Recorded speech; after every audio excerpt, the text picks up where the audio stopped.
Getting all the love. Jonathan Taylor is on pace to have one of the 5 greatest seasons any running back has ever had. He's on pace for basically 1,700 yards, and if he runs for those 24 touchdowns, the reason you are seeing LaDainian Tomlinson is because it would be the most that any running back has had since LT set the record of 28 back in the 2006 season. So, to me, so much of last year's Eagles team. When Saquon had all these explosive plays, everybody was doing it. That is what he has been putting in for the Colts offense, is he's opened everything up because of how good he has been. Look how much he learned from just that little bit of reading my book. He is this year's Saquon. And I said it last year, and I'll say it this year. Saquon Barkley should have been the MVP of the league.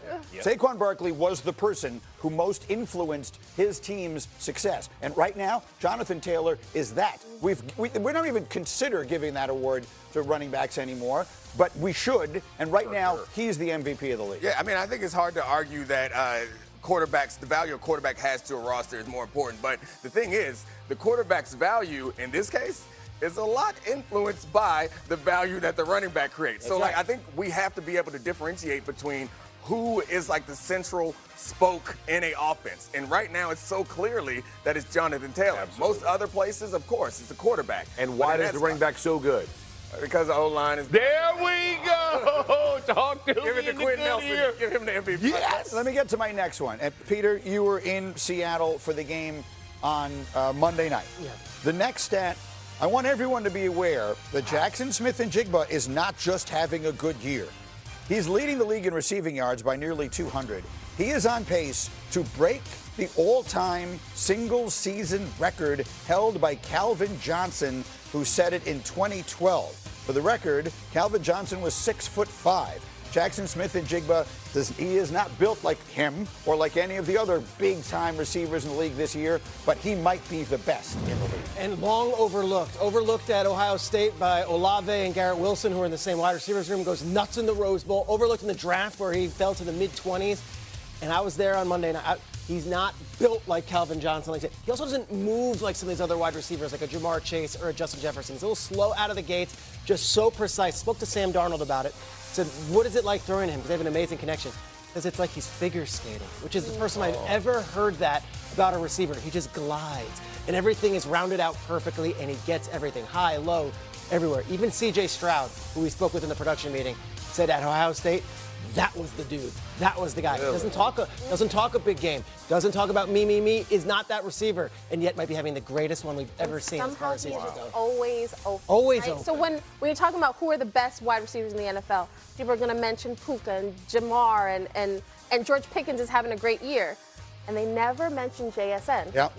Now we need to. We need to look at him. He is, right now, as effective as any receiver has ever been to this point. So that was the 2 of the 3 stats I wanted you to know. Here's the third one. The Dallas Cowboys, we know how good their offense has been this year, but their home-road splits are really fascinating. Look at these numbers. In their home games this year, 41 points, 441 yards. On the road, you see those numbers fall off substantially. Only once have they scored 30 points on the road this season. And so I have a question about the Cowboys because, look, we all understand Jerry Jones actually had a very good offseason with one enormous exception, right? He brought in George Pickens. He brought in Javonte Williams. He did a lot of really good things. Trading away Micah. If they had Micah Parsons right now, we might be talking about them as a Super Bowl team. Could they make a trade for something on defense that would make them a Super Bowl contender in your eyes right now? I mean, they should try. I don't know that they can because what they've lost in Micah Parsons was the centerpiece. We talked about Jonathan Taylor being the centerpiece of the Colts offense. They lost that centerpiece of their defense. And finding someone to replace that may improve their defense some, but I'm not sure that it gets them to a level to be like legitimate contenders. But the way that they're playing right now on offense, you have to try something. Max Crosby, could they get the Raiders are terrible. They're going to be terrible for a while. They might as well trade their best player and start rebuilding or all that kind of stuff. No, you're laughing. Look, it's out there. And here's the deal. He did sign a 3-year extension in March with the new ownership group and the new GM, John Spytek. That hurts. All guaranteed. guaranteed money.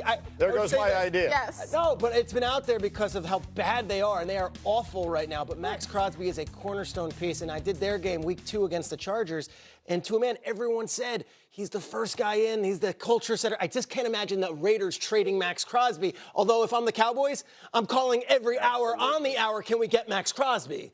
So the same Cowboys, let me back to them. Right. So the same Cowboys Right. who traded away their best player, Yes. their pass rusher. Right. Now you want them to call the Las Vegas Raiders to Right. get their best pass rusher? Exactly. Okay. Yeah, exactly. What? Yeah. Because again, every move that Jerry makes doesn't make sense collectively. Like that's what's so frustrating about them because they had Micah Parsons and they didn't want to re-sign him.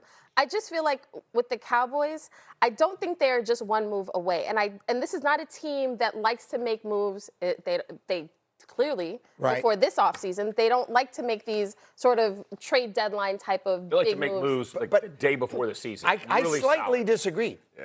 I'm not convinced they aren't just one player away. Like that offense is that good, and they just the defense is. And You so think they're one player away? Yes or Well, I no? think that they are. They need something that generates some big plays on their defense. They're not going to become a good defense this year. But what they what is can Jerry do. Here's the supposed to thing. say? Jerry just came out and said that their best part of their team was being able to rush the passer. So Well, when I'm you're- not sure what he's watching, but they're really not doing that well. That's what I'm saying. So it depends on like where he thinks he needs to trade for, right? Where does he think do they need to get better in the middle of their defense?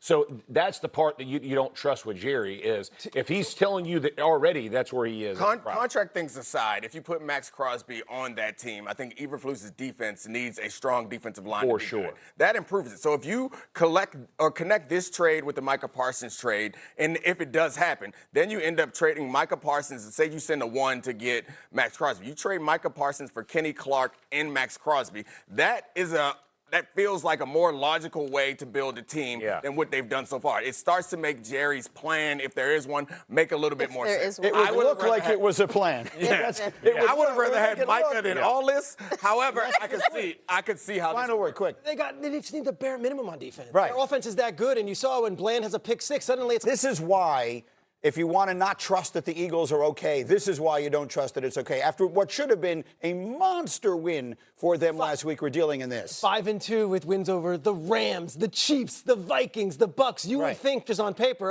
Eagles should be thrilled. I would also add this. The Brandon Graham thing was in the works. It was happening in the last couple of weeks. He's been working on it every day. The Philly media and everyone who's an Eagles person looked at it as, BG is coming back.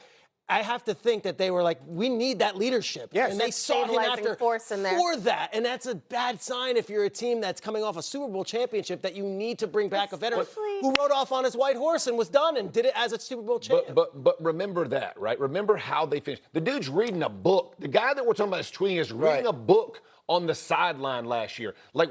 If you don't think they can work through it, so when you're like, it is in turmoil, they live in turmoil, but some houses want to be in chaos, bro. This is a house that likes to live in chaos. I agree. And that's I'm the not bottom saying line. they can't work through it. They probably can, but it's the reason that you worry about it. Yeah, I mean, they will work through it. It's concerning. I'm a little also concerning is that Jeff's so offended by reading. You're like, just how dare something. How dare you try to inform yourself? It's more about the moment that you choose to read. So if I got my book and started reading right here, He's saying, probably hurt. he's saying all the other players are like, I don't give a damn. And I get that. But the quarterback has to.